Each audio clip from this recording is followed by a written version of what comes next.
Hi, I'm Donna Carlson and this is my presentation for Assessment Task 2. Here is my learning map that shows the journey I am on with embedding Aboriginal and Torres Strait Islander perspectives into my pedagogical practice. Due to the time constraints of this recording, I have selected examples of modifications made to embed Indigenous perspectives into this unit. I have included an acknowledgement to country to show my respect to the first Australians and traditional custodians of the land where this is recorded. This is important because Indigenous people have been excluded since colonisation, and this is a step towards reconciliation and inclusion. Students will be taught about acknowledging country and welcome to country practices within the unit, as they are also used in the wider school community. Identity is a fundamental concept for teaching Indigenous students. The Embedding Aboriginal and Torres Strait Islander Perspectives in Schools Guide, or ETSIBS, notes that personal histories, experiences and attitudes are our cultural baggage and shape our own identity and how we perceive others. Prior to this subject, I was unaware of my position of privilege in the dominant culture. I did not question policies that were implemented on behalf of Indigenous Australians, such as the Northern Territory intervention. For too long, Indigenous Australians have been without a voice and endured paternalistic policies made without collaboration. To be an effective educator, I must acknowledge my identity and be aware that there can be a disparity between the intentions and outcomes of government policies. The impacts of decisions made in the past are still being felt today. FLIA informs that my students' identities are shaped by their community, their family, home language, obligations, skills and experiences. Through this, they bring their family to school with them. Indigenous students are not viewed as individuals, but as belonging to their families and the community.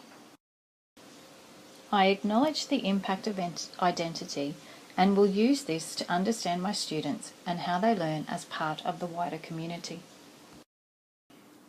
Indigenous perspectives were included in the national curriculum following the Melbourne Declaration on Educational Goals for Young Australians, identifying the need for all Australian children to understand and acknowledge Indigenous cultures to contribute to reconciliation.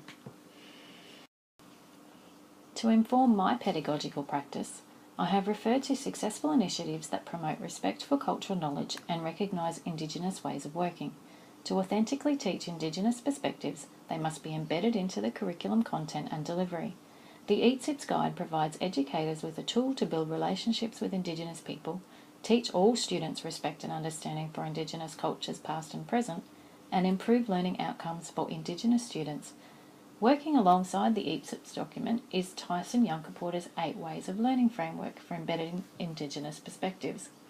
Although not explicitly mentioned in ETSIBS, the Queensland Curriculum and Assessment Authority, QCAA, recognises this framework as promoting an understanding and appreciation of diversity amongst Indigenous people.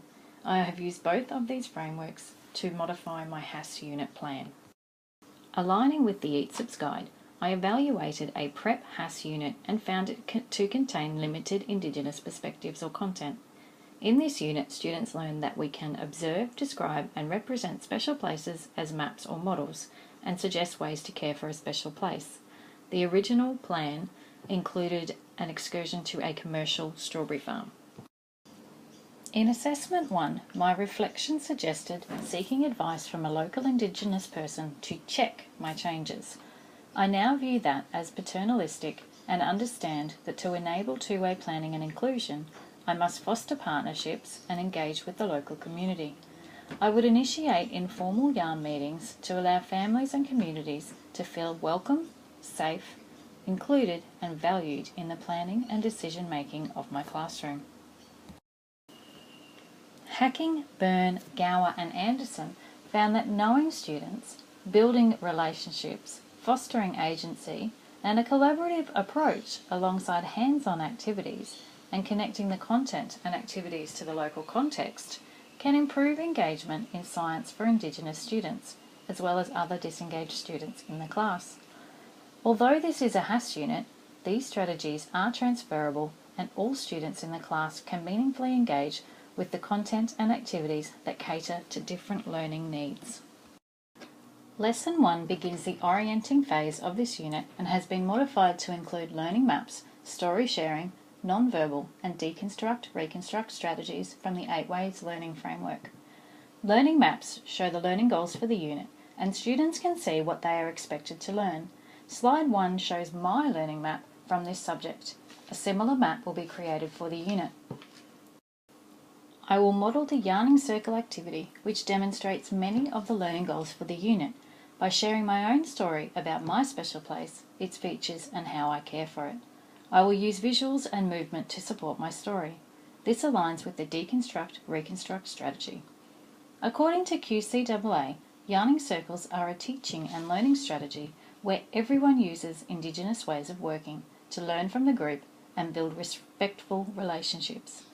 One person shares their special place story, while the rest of the group is non-verbal, listening to what is said and what is not said. Lesson 1 gives all students a voice to share in a safe environment.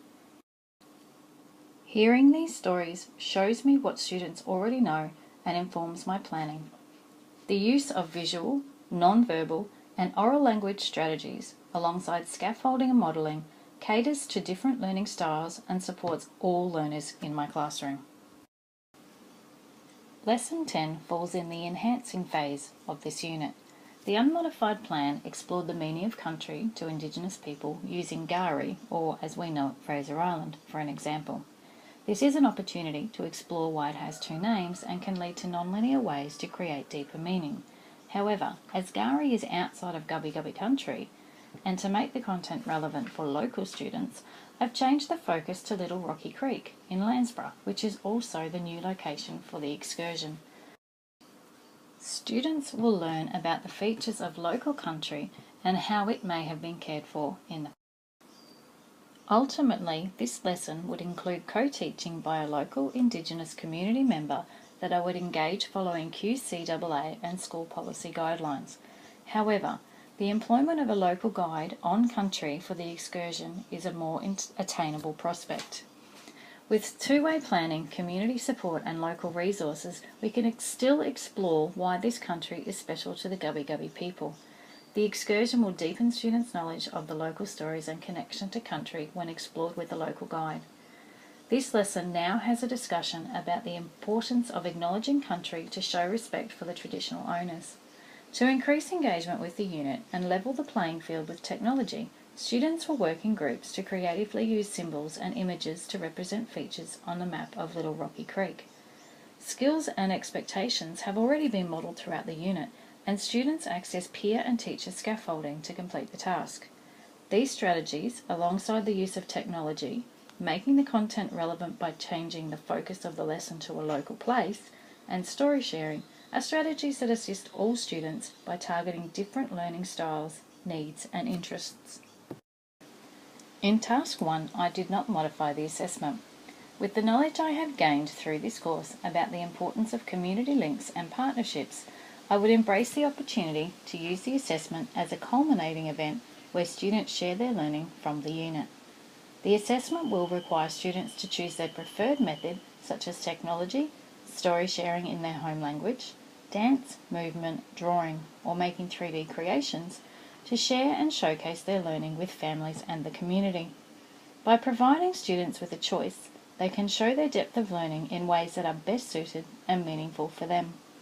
By providing students with agency and choice, I am embedding Indigenous perspectives, and I will also learn more about them and how they learn, while catering to the learning needs of all students in my class. The following are a list of references used to inform the changes for my unit plan.